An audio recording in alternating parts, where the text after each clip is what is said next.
Hello everybody, Andy from NGB here, and I'm joined by Ben. Hello. And also Johnny's here. I am here. And we are playing Diablo 3 on Nintendo Switch. We are. We are. Now, I've never played Diablo 3 before. I'd never played Diablo 3 until I got the Switch version to play, which is a very good version. I think. It's running very, very well. It's a solid 60 on telly and also on handheld. Okay. It retains 60, and I've actually been playing. So we've got 3 fresh characters here, and we're at the very start of the game. Yeah. We are exploring New Tristram, where a meteorite has hit a nearby church, and we're currently investigating. Trying to investigate. Actually, we're just kind of meandering around. I'm following you. Means. So. You follow me? Okay, follow me then. Where are we going? We're going to go and have a chat with Captain Rumford here. Okay. We're going to help him fight the Risen Dead and figure out what's happening with regards to this meteorite that hit the church. Okay. I'm actually fairly late game, and I've been in some pretty intense battles, and it's not dropped below 60 frames. It's quite impressive, actually. I mean, it's not we've got some gear there, lads. Got some loot. It's not exactly a new game. No, I mean it's about 5 or 6 years old now, I think. Diablo 3. I was going to say Diablo 3 when it came out on PC was quite. No, it must have been at least 5 years. Yeah. But hello! There's loads more enemies around here now that we're playing. I was going to say it must scale. Yeah.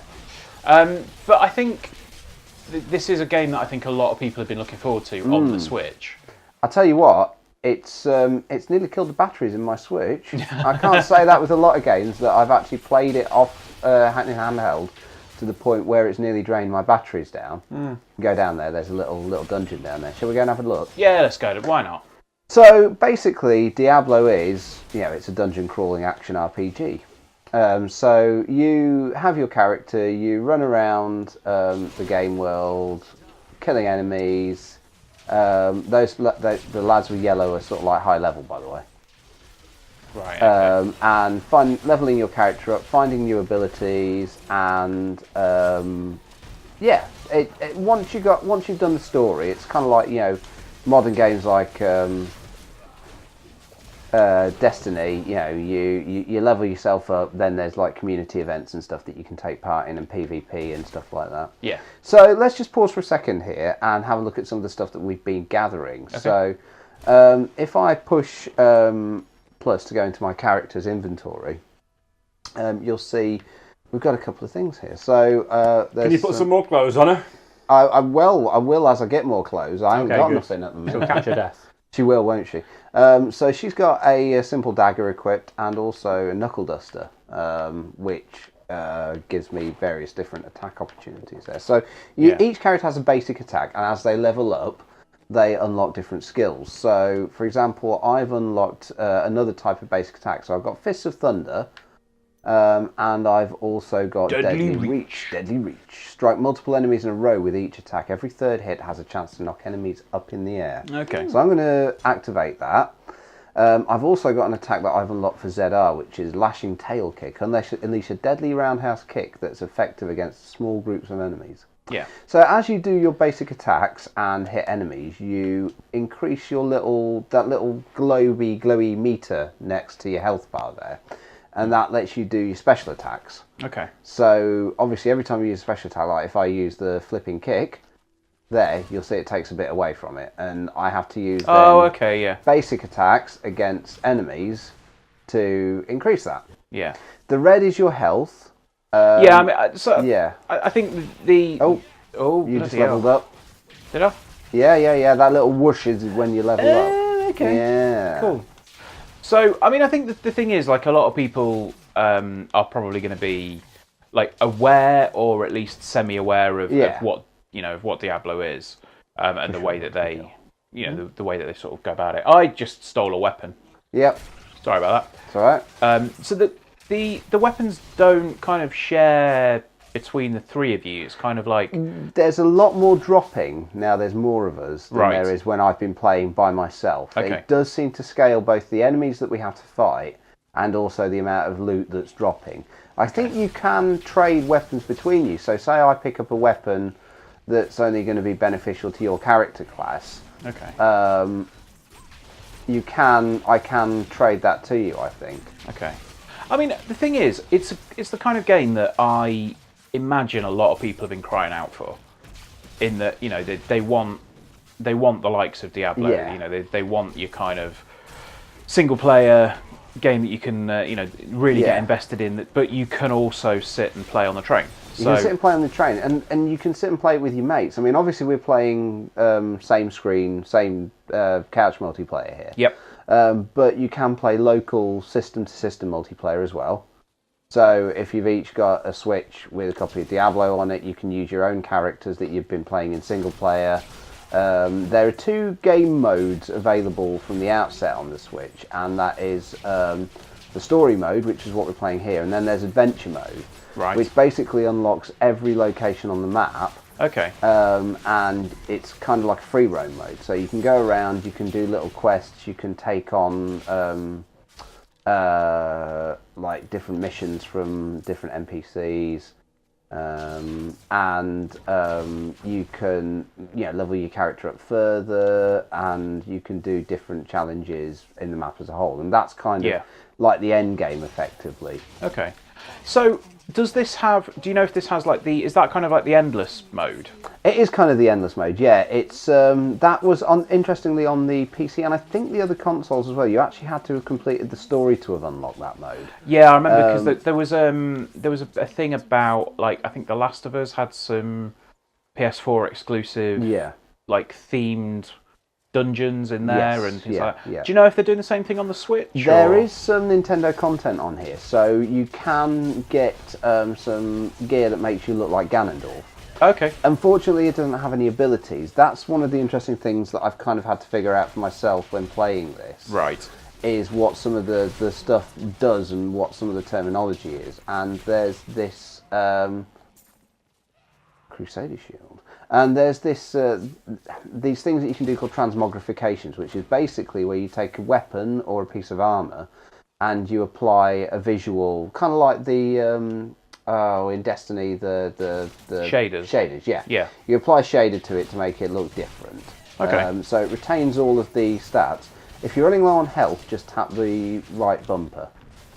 Oh, and you give yourself a little health boost. That's got a cooldown on it.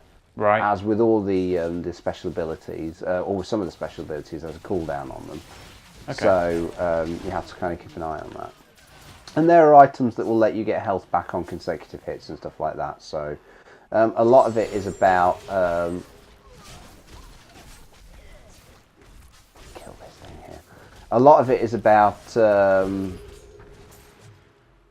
of managing your abilities and making sure that you've always got something that you can lead with for the to kill the enemies, basically. Okay. But yeah, so the idea of these sort of transmogrifications, and there's some Zelda stuff. In fact, if I just pause again, yeah, sure, and go into my inventory, there's some cosmetics that are unlocked from the start. Okay. Which are Zelda related. So there's a Cuckoo that you can activate that follows you around. Right. There is the Echoes of the Mask wings. I was going to say the Echoes of the Mask. I'm guessing that's got something to do with Majora's Mask. Yeah. Bloodmaster Pendant, Sinew Bend at your command. Oh yeah, so that's a little pendant that goes on your back. And these are all sort of... There's Portrait Frames, there's a Triforce one. So if you've got a character that you're building up to play online, again like with Destiny, these are all sort of like for achieving things in the game, you'll unlock these cosmetic enhancements. Right. They don't do anything to your character, but they show that you've done certain things in the story. They'll show that you've you've beaten certain challenges, and when you're going online to either do PvE or PvP, people go, oh yeah, that guy's done a thing. Yeah. There's also a thing called Seasons, which is something that I'm still trying to get my head round properly. Mm-hmm. But it looks like you can create characters that only last for a few months. Oh, we've leveled up again. You can only create characters that last for a few months before you have to roll a fresh character. But they allow you to play special events within the game to unlock cosmetic enhancements that you can then give to your main characters. Okay. So you can say again, I took part in this. There's a weapon over there, simple dagger. I took part in this event and got this. So I've got to say, I'm very impressed with how it looks. It looks great, doesn't it? It really does. For a Switch game, I was expecting this to probably not look amazing or run a little bit poorly, but fair play. This runs really well and it looks really good. So Johnny's just checking out some of his games. I went on the menu, that confused the hell out of me. Did so it? I came off it. Okay. Yeah, Was there too many things? It seems like it's a game that is. It doesn't ease you in. No. If I'm honest, it really doesn't ease you in. What's interesting here? Hello. So he's unlocked. I've unlocked him on my playthrough on my main character. I wonder if that then retains that for all other playthroughs. That's interesting. I don't know. But yeah, so I mean, we'll probably wrap it up there. To be honest, I mean, it's Diablo 3. It's on the Switch. Yeah. It's a lot of fun. You can do an awful lot on it as well without having the Switch Online Pass. If you want to play against your mates or against randos, you can do that, but you do need the Online Pass to do that. But you can take part in online events so long as you're not playing with or against people. Okay. Yeah. Without the pass, but it's good. It really is. It's a solid port. It's a solid game. It runs at a decent clip, and it's big. It's huge. Yeah. Cool. Okay. Well, that's Diablo 3 on the Switch. Thank you for taking us through the sort of early goings of it, Andy. It's a game that I imagine, I probably should have played at this point. I think it's if you're interested, it's probably worth picking this up because it is the full set. It is the definitive collection. Yeah, I was going to say, it is everything, DLC. isn't it? Yep, you get all the DLC. Okay. Everything's unlocked from the get-go, so there's no having to grind your character up to specific levels to access certain things. Okay. So it's that's cool. It's well worth it. Awesome. Okay. Well, thank you for that, and we will. Oh, let's go back to the other rooms and we'll go from there. We'll probably play a little bit more and talk about it a bit more next week on podcasts and all the rest of it. But thanks for joining us, guys. We'll see you next time for the next gameplay video or review or whatever it is we have. Please do subscribe to the channel and be sure to click the notification bell as well. Yeah, when click the bell. Yeah, the bell. The thing. Stupid that's YouTube, what honestly. YouTube asks for now, isn't it? It is. We need to click extra things. Yes.